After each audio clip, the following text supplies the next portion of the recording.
What's up internet, welcome to Mo's Garage. In today's video we're going to be replacing the front CV axles on the Nissan Xterra, and I'm going to go ahead and demonstrate the process right here on the driver's side.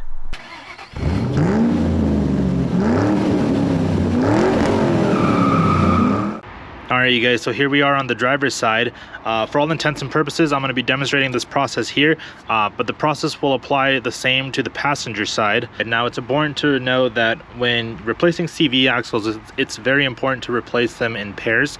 That way the life is the same. So the first thing we want to do is we want to go ahead and remove this cotter pin right here on the hub, and we can do so with just some pliers.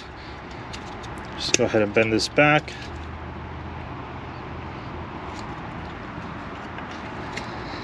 So then we should be able to just go ahead and pull this guy out.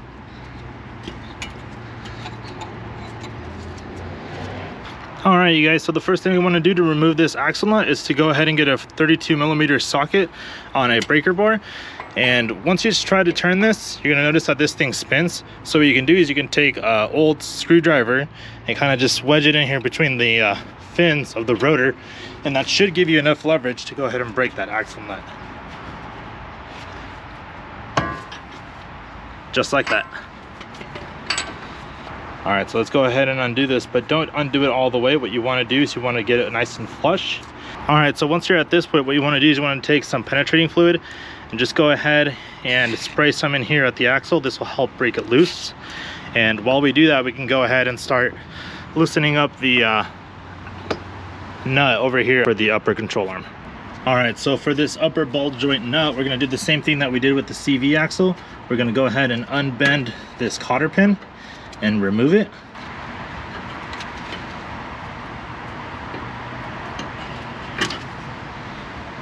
All right, there we are.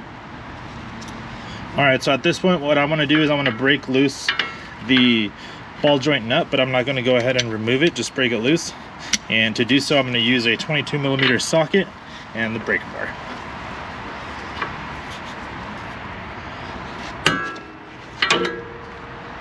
Alright you guys, so up next we're going to go ahead and remove the brakes. Now to do so, or to make things a little bit easier, I've gone ahead and I turned the wheel so that the caliper is a little bit closer to us. And what we're going to do from there is we are going to remove these two nuts, which are both 14mm, and then back here there's two other nuts that are 19mm. These hold in the caliper bracket. So let's go ahead and remove those.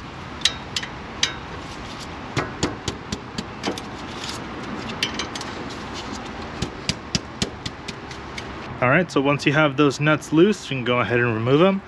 And then I've placed a bucket over here so that way once we have the caliper removed, we can go ahead and set it on that bucket.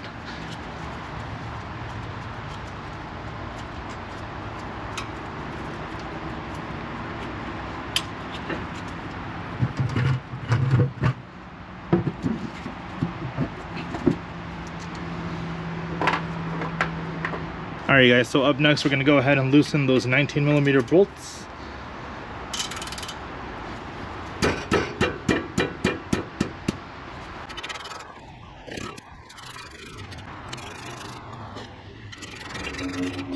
Alright you guys, so now that we've loosened those bolts pretty significantly, we can start removing the brake pads and the brake shims. Alright, once we have those out of the way, we can go ahead and remove the caliper bracket all the way.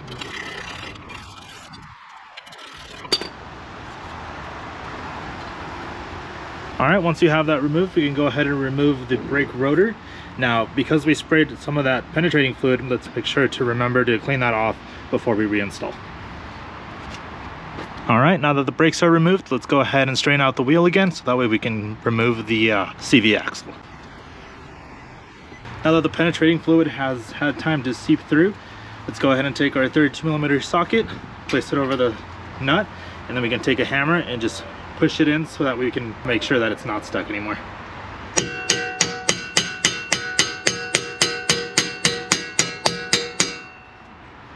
Alright, and as you can see, this guy clearly is moving, so now let's go ahead and remove the upper ball joint nut. Alright, so similar to the axle nut, what I'm going to do here is I'm going to go ahead and screw this all the way down, but not remove it, just to kind of where it's flush with the ball joint stud.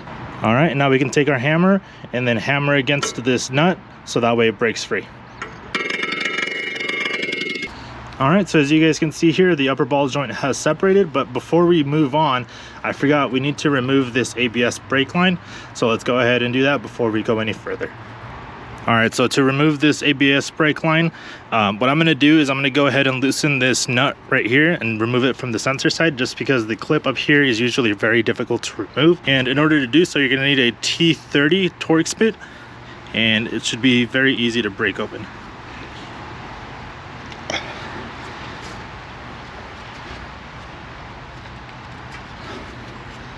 All right, you guys, so as you can see, I wasn't able to remove it with the screwdriver. So what I've done is I've taken a 1/4 inch ratchet with an extension and a 1/4 inch socket. And then we have the T30 Torx bit in there, and that should give us enough leverage to remove this.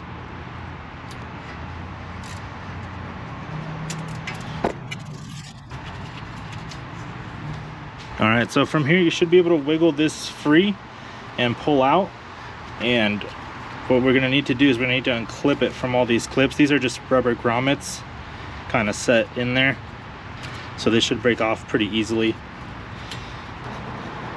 All right, so I was able to turn this, but I'm not able to remove it with just my fingers. So I'm gonna go ahead and take a flathead screwdriver, pry it under here, and hopefully that should let it pop out.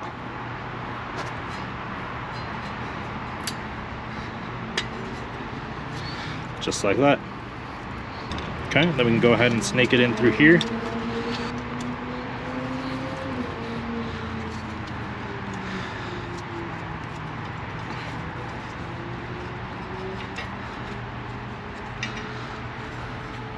And then we can just go ahead and set this over to the side, over by where the caliper is.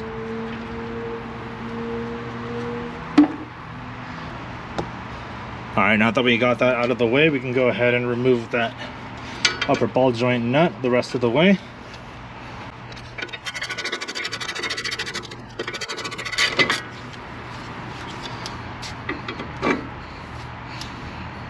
All right, so now that we got the upper ball joint loose, we can go ahead and remove the axle nut all the way the rest of the way. And before we go ahead and start pulling or prying the axle nut off, we should probably get a piece of cardboard under there in case any diff fluid leaks out.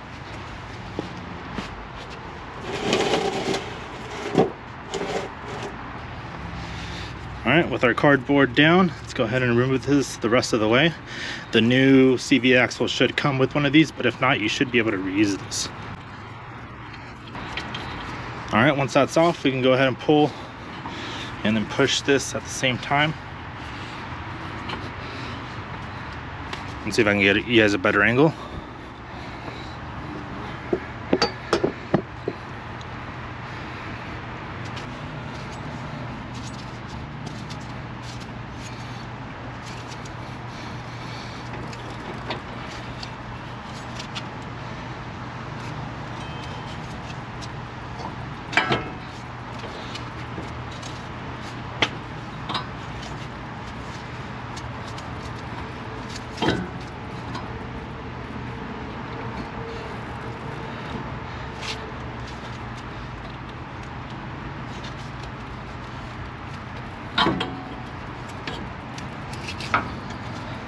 All right, there's that. All right, so over here by the differential side, in order to pop this bad boy out, you want to do is you want to take some kind of pry bar, and you want to pry between the housing of the CV axle, not this little flange, but the housing and the differential, and it should pop out pretty easy. I'm actually gonna move you guys just in case there's any diff fluid come out.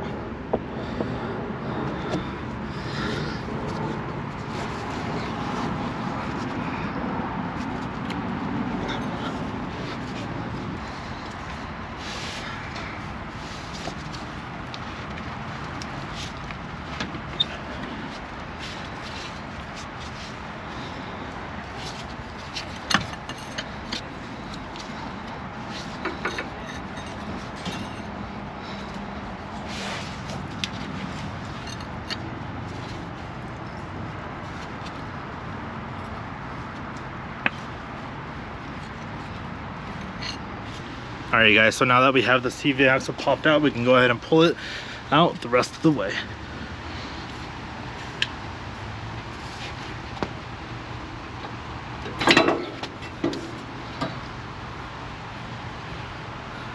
just like that.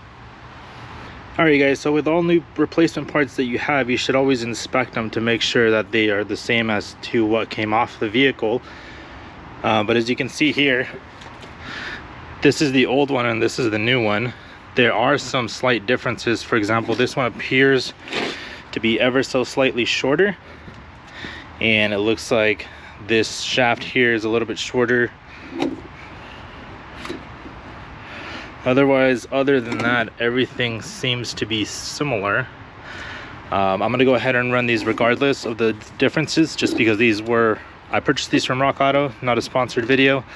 But these were the highly rated ones from Rock Auto, so I'm gonna go ahead and run them, and if I find any issues with them, I'll let you guys know. Alright guys, so we're at the final stretch of this. Time to go ahead and snake in our new CV axle.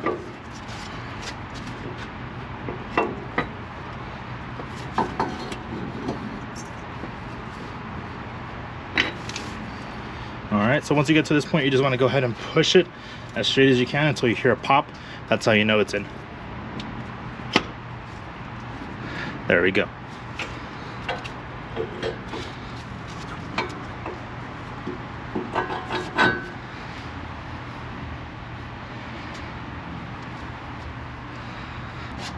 Alright, so from here you just want to put it back in through the hub. Want to make sure those splines are lining up properly, and it slides in with no issues. And there we go. Alright, now we can go ahead and secure our upper ball joint again. Alright, so once you have that nice and tight, you can go ahead and come back with a torque wrench, and the torque spec for this nut is 58 foot-pounds. Alright, from there we can go ahead and add in our new CV axle nut. But for this one, I'm just going to tighten it up. I'm not going to torque it down just yet. Alright, so up next we got to install our ABS sensor. So let's go ahead and snake that bad boy back over.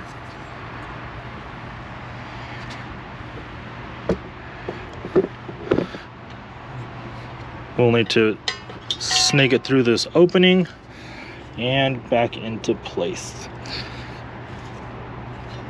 Then we can take our nut with the T30 Torx bit and we can go ahead and screw it down. I wasn't able to find a torque spec for this guy, so I'm just going to tighten it to hand tight. That should be good. Now let's go ahead and clip these clips back where they go, and that should be that. Alright everyone, so at this point what we want to do is we want to go ahead and reassemble the brakes. So starting with the brake rotor, I'm going to go ahead and slide that bad boy on. And as I mentioned previously, it's a good idea to make sure that this guy is nice and squeaky clean. So let's go ahead and get some brake clean on a paper towel. Clean this bad boy back up. And to make our lives a little bit easier when reassembling the brakes, let's go ahead and throw a lug nut, kind of keep the rotor in place. Alright, let's go ahead and throw the caliper bracket back on.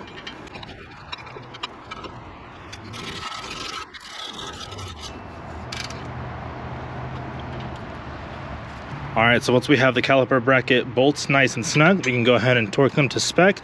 The torque rating for these are going to be 136 foot-pounds. Now we can go ahead and reinstall our brake shims.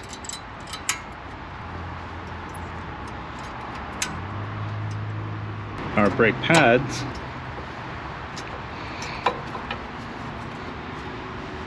Alright, then last but not least, we can go ahead and install the caliper back on. Alright, and these guys get torqued down to 32 foot-pounds. Alright you guys, so we are at the final stretch of this. Now we just got to go ahead and torque this axle nut. Now, similar to the removal, I'm going to use the screwdriver to kind of hold this bad boy in. But instead of putting it from the bottom, I'm going to put it up from the top because the wheel's going to want to turn clockwise. And the torque spec for this bad boy is going to be 101 foot-pounds. Alright, now before we move on and put the wheel back on, it's important to go ahead and add some new cotter pins. So I have the biggest size here that I have from this pack. I'm going to go ahead and apply that.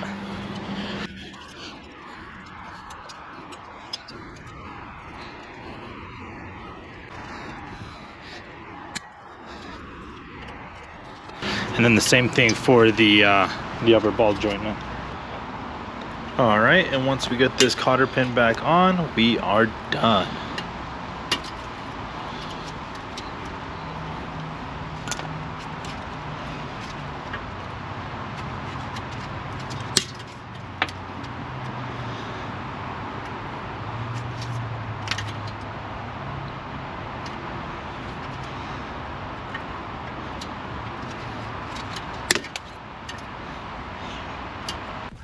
Alright you guys, so the replacement of the CV axles on the Xterra was a success. I do want to note though that if you'd like, you can add some blue Loctite to all the nuts and bolts and maybe some anti-seize to the splines of the CV axle. I didn't do either of these things, and that's simply because I am planning on tearing this apart again in the near future. I do want to replace the wheel hubs simply because everything on my truck right now is OEM, and I'm at about 150,000 miles on the truck, and I'm just doing it for preventative maintenance. If you do though, however, need to replace your wheel hubs or your brakes or anything along those lines, now would be a great time to do so because it's just part of the process. Other than that, thank you guys so much for watching. If you liked the video, please consider hitting the like button. If you want to watch more content like this in the future, please consider subscribing. And other than that, have a great day.